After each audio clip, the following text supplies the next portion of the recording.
Story time with Erwin Blackthorn. Tonight's story is called The Girl with No Eyes.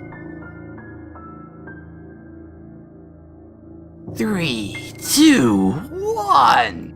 This cunt kept yelling it at me when I was trying to sleep. She was a ghost bitch, but at the time I couldn't give any less of a fuck. I was so damn tired, man. I just finished creaming to an old socked cuckload porn. 3, 2, 1. The cunt yelled again, this time with a slight bit more anger, which didn't work in intriguing me any more than before.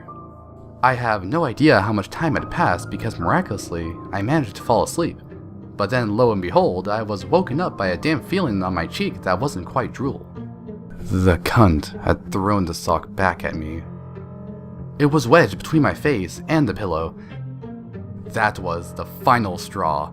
I could take a retard yelling meaningless numbers at me, but I drew the line at having a cummy sock thrown my way, and at such a close proximity to my mouth. Jesus Christ! I got up, slapped the living shit out of the thrower, and the grimy thing stuck to my face. I mean, that sock had serious weight to it, and boy was it sticky. I think the stickier the cum, the more potent it is in sperm, which isn't necessarily a bad thing seeing that man's primal instinct to spread his seed. I looked in the corner where the ghost bitch had stood the entire night, leering at me. But in the darkness it was hard to tell if she was there or not. The cunt was draped in torn black clothing, like she just crawled out of the sewers, plus she was short, like really short, akin to a midget. To anyone else, this could be an exact description of their worst nightmare, but not me. I worked at a daycare for like a month, like a year ago, and I was fired for beating kids, so obviously I had no problems handling myself around those smaller than me. Those kids actually listened to my every command on account of my strict methods of ruling, and I'll tell you what, I'd kept shit in order that way if not for one of those rat bastards snitching to the den mother. So I went to feel for the ghost cunt in the corner, and I ended up with a fistful of greasy, tangled hair. My idea had been to yank it in an attempt to control where I pulled her body, but I gave it a mighty yank, and it ripped from her rotten scalp.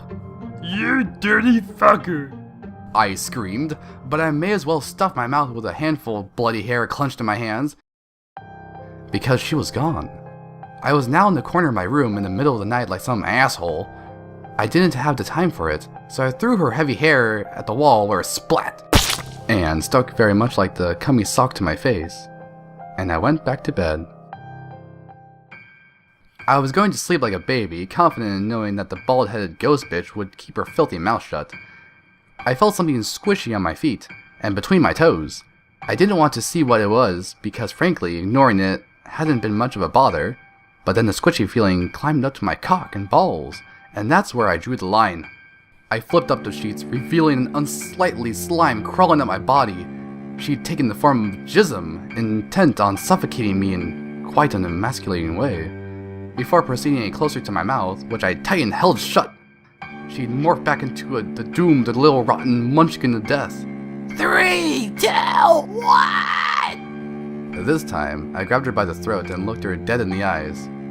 What in the name of fuck are you counting down for?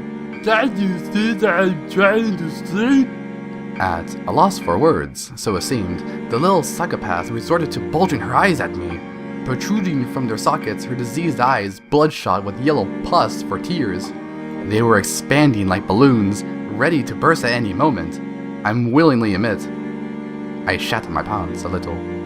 But when her eyes barely resembled anything human, I suddenly thought of bubble wrap. I love popping bubble wrap.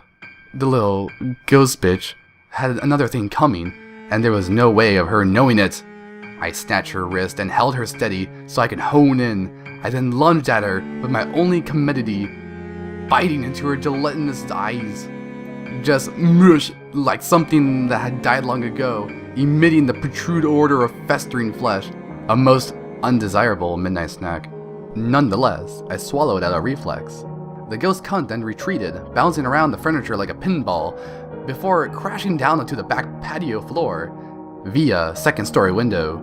I looked out in time to see her scurry into the woods and miss the backdrop of the rising sun. I supposed 321 would be the approximation of times I'd be regurgitating throughout the morning in the wake of such a cataclysmic series of events. I've never seen the ghost bitch since, and I doubt she's seen anything. But she's stolen from me the capacity to enjoy some of life's simplest pleasures. A garden salad, for instance, one of my favorite appetizers, now its prized cherry tomatoes, as they burst in my mouth, jutting tangy secretion, take me somewhere out of the experience.